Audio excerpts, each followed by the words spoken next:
C'est venu d'une envie de raconter ce que j'appelle la troisième voie, une voie qui ne serait pas circonscrite aux clichés.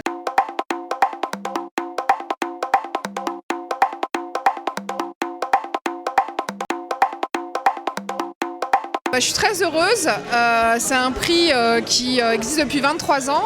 et qui pour moi est un prix intéressant en termes de valorisation de la littérature déjà francophone. Quand je dis francophonie, j'englobe le Sud, et quand je dis littérature du Sud, c'est aussi des voix une rive entre la France et toutes ces anciennes patries qui ont fait son histoire, et que Rhapsodie des oubliés, qui est un roman qui se veut un roman quand même de la mémoire et sur l'enfance, et écrite par une enfant comme moi qui suis de parents kabyles, algériens, c'est toute une suite logique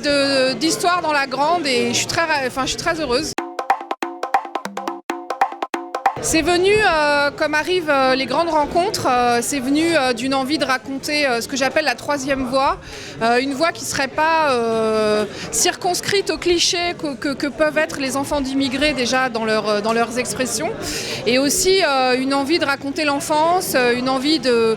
s'inscrire dans une mémoire collective comme j'ai déjà fait auparavant avec mon métier de reporter radio. Et puis elle est arrivée comme arrivent les grandes amitiés. Un jour de juillet 2013, Abad est venu, m'a susurré à l'oreille, Abad c'est le héros de mon livre, de lui donner la parole, et puis il m'a accompagnée jusqu'à la sortie du livre, et depuis ma vie a changé, et c'est une très très belle histoire.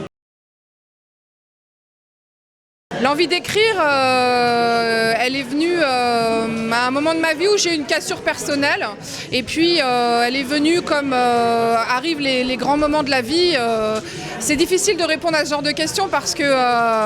je préfère ne pas analyser les choses et continuer à écrire.